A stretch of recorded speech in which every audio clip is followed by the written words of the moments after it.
Today we're going to unlock the power of hashtags and content calendars. So after today's webinar, we hope you will know how to use hashtag and to help you boost your reach to up to 80% just using hashtags. And we're also going to show you how you can set up a 3-step content and scheduling plan that we are using here at Easy Marketing with our clients. So let's dive right into it. I just want to introduce ourselves. My name is Katrine Fredriksson. I'm the owner, president of Easy Marketing, been in business for over 20 years. And then we have Chloe. And she is our marketing coordinator and work a lot with different clients. We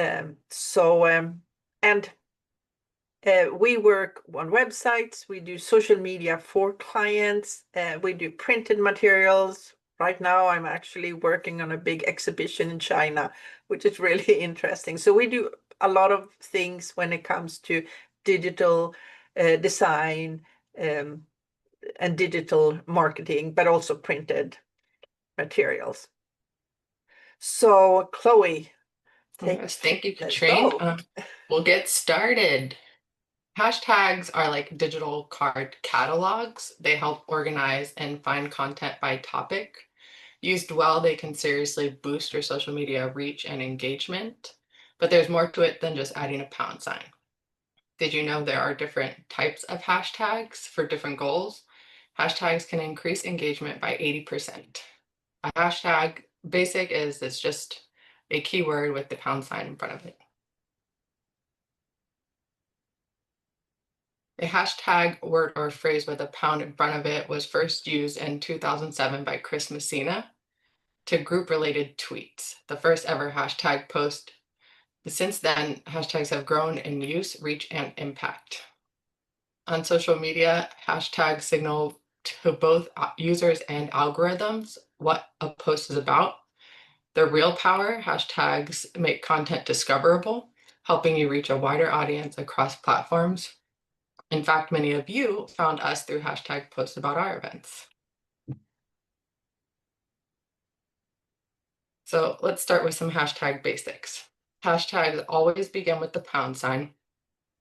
Use letters and numbers, no spaces, punctuations, or special characters. They're not case sensitive, but capitalizing each word can make it a little more readable. You can use lowercase breast cancer awareness, or you can use it with each word being capitalized the first letter. Hashtags are not the same as tagging an account, which uses an @ symbol. In our example, we used hashtag breast cancer awareness to join the conversation. If we worked with the National Breast Cancer Foundation, we could have also tagged them using the @ to connect directly. And Katrine, is there anything that you wanted to add about why we use hashtags? Yeah, so I wanted to show you, okay, and I'm going to see if we can get this running. Bear with me here. So I just going to give an example because sometimes it's kind of interesting to try to grasp this thing with hashtags. So right now we are actually on my private Instagram account, but I'm really into tennis and Wimbledon is just over, and I follow all the games, everything. But if I would like to follow and learn more about it, in Instagram, in this case, I can go in under search and put in the word Wimbledon. And if I do that, this is what comes up. And what you see on this page is posts from all kind of people. All they have done is adding the word hashtag, and then that shows up on my page. So if we look at this picture here, we can see that this is Billie Jane King, and this is her Instagram account. And she wrote a post when she was greeting the Majesty, the Queen of England. And you can see here that she put Wimbledon in here. And because she put the word Wimbledon in her post, that's why that post shows up here. And it can be anything. Anyone can put a hashtag of any kind and anyone following and looking at that will show. But of course, the more followers someone have that use a hashtag, and the more people have been clicking and liking posts. Let's see her post here. I can't see how many. Oh, yes. So she had 13,000 likes on this post that she did. And I'm sure she has lots of followers. So therefore, a hashtag on her account means more. But it's still here. And that's how, depending on your interest, you can go in and make searches on different things and see what is going on. So that's when you sometimes are listening to the news and say, oh, this is trending. I'm sure you heard that. This is trending on social media. That means that a lot of people are using a social media hashtags on social media, and people that are checking things out are looking at what's going on with that, just like this. So I just wanted to show that example. So I'm going to close that, and the words is yours again, Chloe. All right. So if you're new to hashtags, you might wonder why bother now, but millions of brands use them for a reason, and we'll break it down. So for one, they boost engagement. Hashtags help your post join active conversations, making you more visible, increasing likes, comments, and shares. They attract new followers. Platforms like LinkedIn let users follow hashtags. So using relevant hashtags helps new people discover your brand or the subject you are covering. For example, our clients Waves for Power uses hashtag green energy. So even if you're not following them, if you ever were to search hashtag green energy, you would see their posts. And build brand awareness. Hashtags highlight what your brand stands for. A custom branded hashtag can boost recognition, and we'll cover more on that shortly. It also shows your values, helps let you support causes. Even if you're a plumbing company, it's okay to post more than just about pipes. So by now, hopefully you're seeing how hashtags can help you grow your audience, but not all hashtags are the same. So the different types. Branded hashtags, these are unique to your business or organization and used consistently across your content. Examples, Cheerios uses good goes round. Our client Moosehaven, for example, a local retirement community, they have a new hashtag every year, and their new hashtag this year is moving forward giving back. You can have event or campaign hashtags, great for short-term use, like fundraisers, tournaments, retreats, and concerts. And you can ask attendees to post using your event hashtag. So, for example, Charmin's Tweet from the Seat contest invited people to post bathroom humor, and it went viral.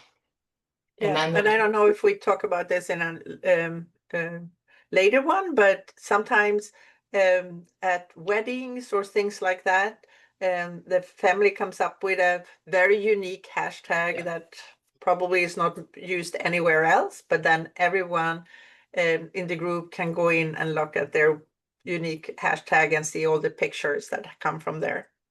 yes. And then there's related hashtags. These aren't brand specific, but they tie into your industry, services, location, or audience interests. So creating a branded hashtag. You got to take a little time to get it right, and here's what makes a good one. Keep it short. Long hashtags are hard to read. And instead of the Baker, Brown, Davis, and Epstein firm, try Chicago Family Law. And make it memorable. It doesn't have to be clever, but it should stand out. Think two peas and a Dodd, or let the James begin instead of let the games begin. Make it easy to spell. Avoid confusing characters like zero versus O or capital I versus lowercase l. Double letters and tricky spellings are also a no-go. Avoid unwanted overlap. Steer clear of acronyms or phrases that may be used by other organizations or tied to unrelated or inappropriate content. A quick tip is Google it first to make sure it's safe and unique, because you never know what's going to pop up. Yes. Very, very, very important.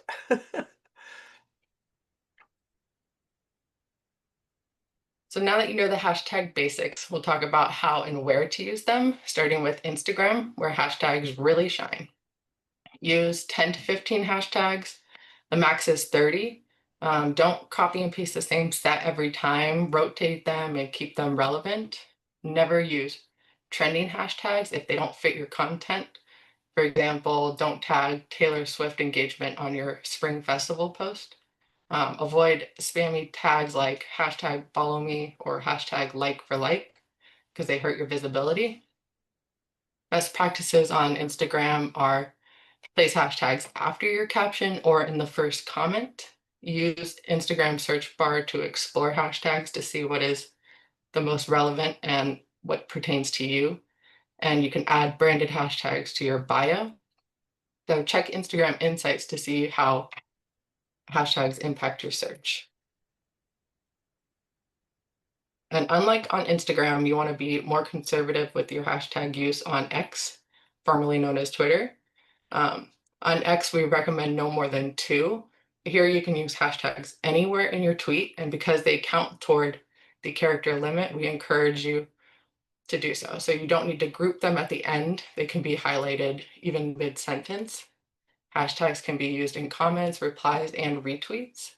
There are a lot of ways to find hashtags on X. We've listed a few on the screen, so we encourage you to give these a try.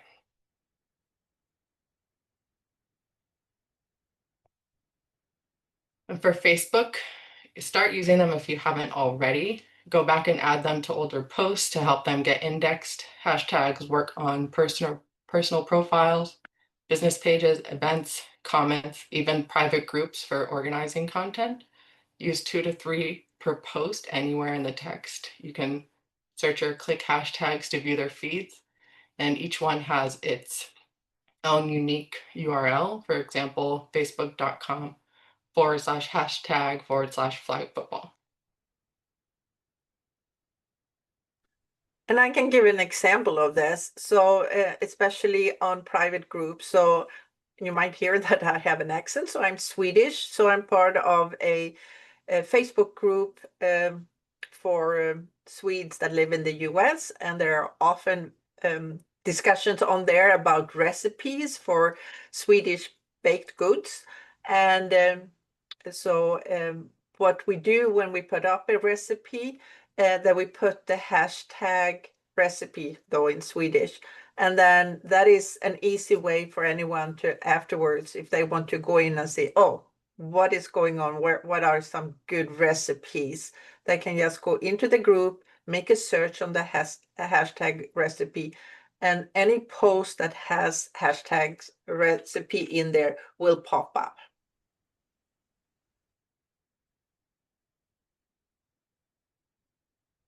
So LinkedIn is also a great platform for hashtags because people are specifically using them to network. You can follow specific hashtags to see them directly in your feed. So just like following someone's page, you can follow hashtags. The key here is to keep it professional. On LinkedIn, you want to be seen as an industry expert and a source of valuable and trustworthy information. So this is the last place you want to use cutesy or spammy hashtags. Keep it to no more than 3, and they can also be used anywhere in the post. LinkedIn will suggest hashtags as you type, but you can also use the search bar to check out trending hashtags. And finally, YouTube, which we could spend hours talking about just this. And hashtags aren't the only way to get your videos seen, but the basics are use hashtags in the video description or in the title. The first 3 is the magic number. You can see above in the video title where the top red arrow is pointing. On the bottom in the search bar where the other red arrow is pointing is where you can find hashtags, and you can also click on the hyperlinks to see the full feed. YouTube is very serious about spammers. Content with more than 15 hashtags will likely be flagged. So pick your best 3 and you'll have great results using hashtags to help make your content discoverable on YouTube.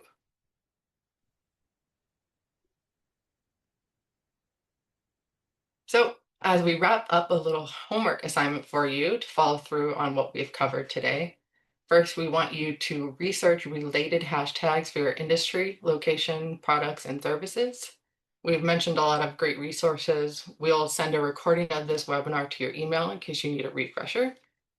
Next, we want you to carefully select and start using a branded hashtag, one that best represents your organization and that you use consistently across your social media channels. Finally, you'll want to begin using hashtags on every social media post. Add them to your content or editorial calendar. Make yourself an Excel spreadsheet or whatever you need to do to make sure you're using them consistently and tracking the results. And just want to add one thing here with hashtags. So hashtags, it's not something you can reserve just for yourself. Anyone can use any hashtags, and that's really how things are working. But when you do it to brand yourself, you just need to make sure you really investigate who else is using it. So just go on Google or go on these platforms and just put in the hashtag that you're thinking about using to make sure that you are unique and people can see that it's yours. We are lucky at Easy Marketing because the name EZY, which is a pun on easy, is spelled so differently so that it's hardly anyone else using the hashtag Easy Marketing.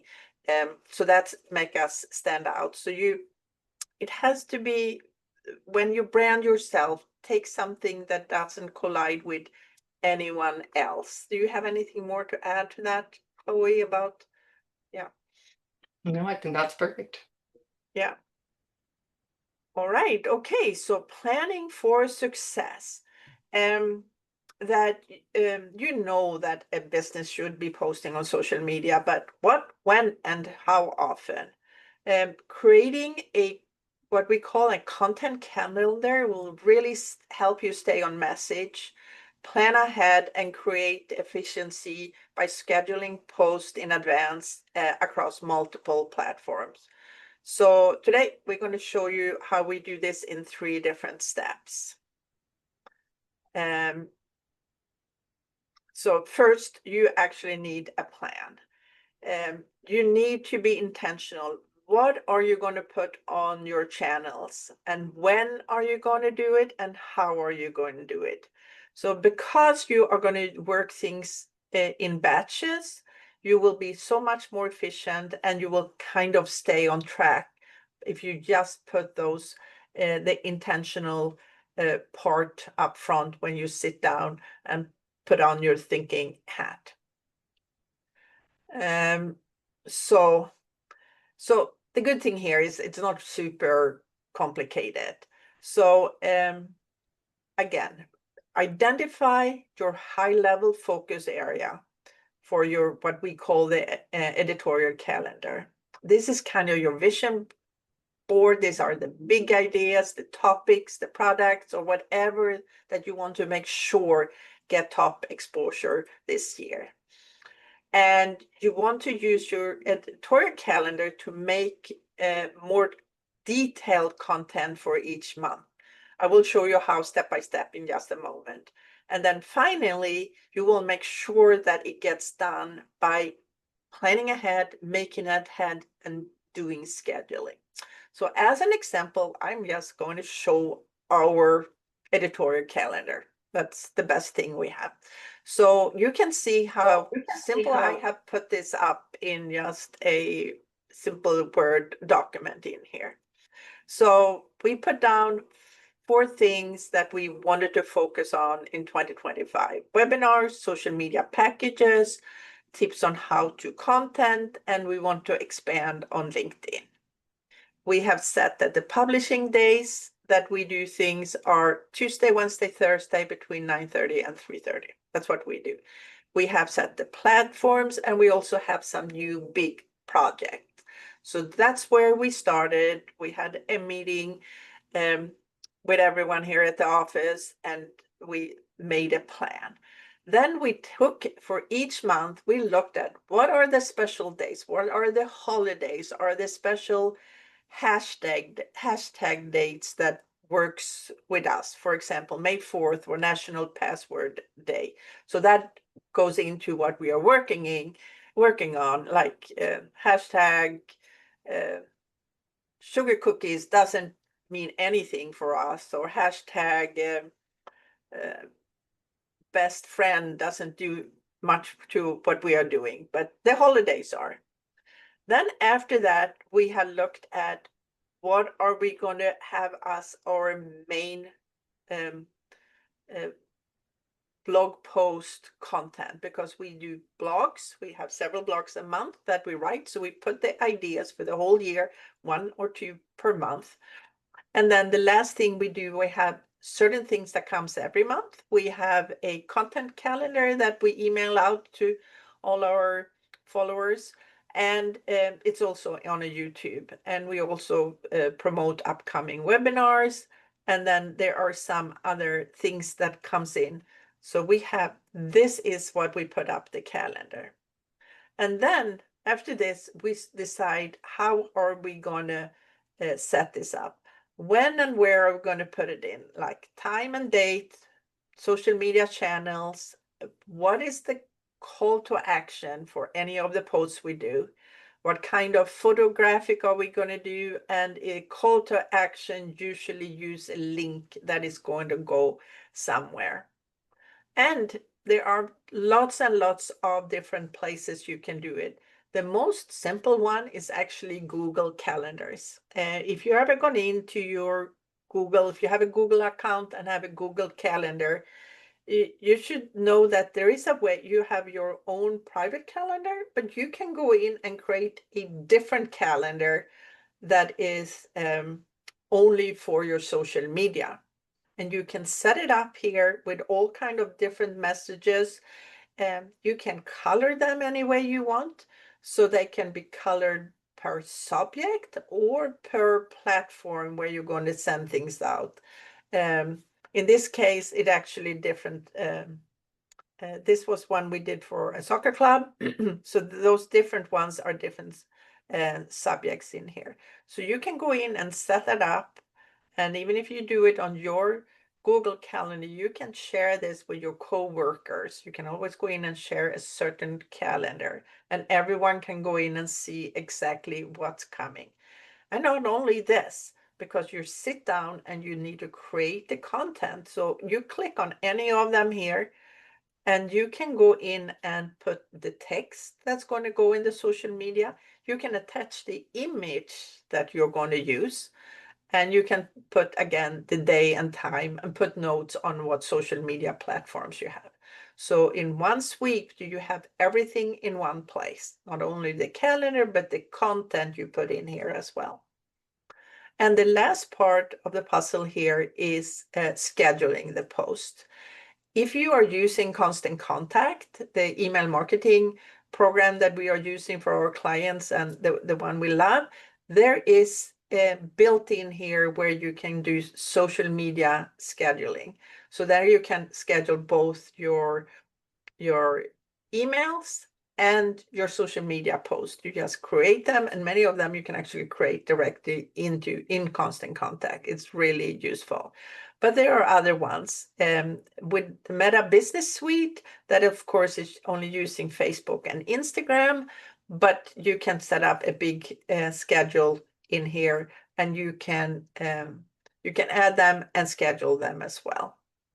And in our case, since we are running about 20 different companies' social media, we use an external program. In our case, we use Social Pilot, and that's if you have that many clients and that many posts, there is a charge to that, but there are smaller packages that don't cost anything. And I bet some of you have heard about both Hootsuite and Buffer. So they all have their advantages. So you just have to go in and look at what works best for you. It all depends on how many posts you have, how many people in your office are working on things. And this is just a look at constant contact, how you when you log in there under social, you can go in under social post and make the scheduling in here. So which is very, very convenient. So again, what are you going to do? Number one, identify your high-level focus area for the year in an editorial calendar. And then start using a content calendar to plan out your posts per month. And remember to vary your content, but you can still repurpose content from your website, your blog, and your newsletter. And to share relevant outside content, you can actually share industry news and stuff. You can put that in there. And then finally, make sure it gets done by scheduling the majority of the post in advance through either Constant Contact, Media Business Suite, or any of the paid scheduling tools. And if you need some expert help, or if you want anyone to run your social media, you can just contact us, and that's what we that's what we do as a business. Of course, we want to remind you that we are right here. You have our contact information. Don't forget to go to our YouTube channel, and when you're in there, make sure you like our videos, but more than anything, to subscribe to our channel. And then we hope to see you in a month. What is that going to be about, Chloe? So that is our online marketing boot camp for small businesses, and you'll learn how customers find you online, how to set up yourself for success, and how to win new and repeat business. Yeah, so it's a general overview of what platforms, what to concentrate, and how to get started.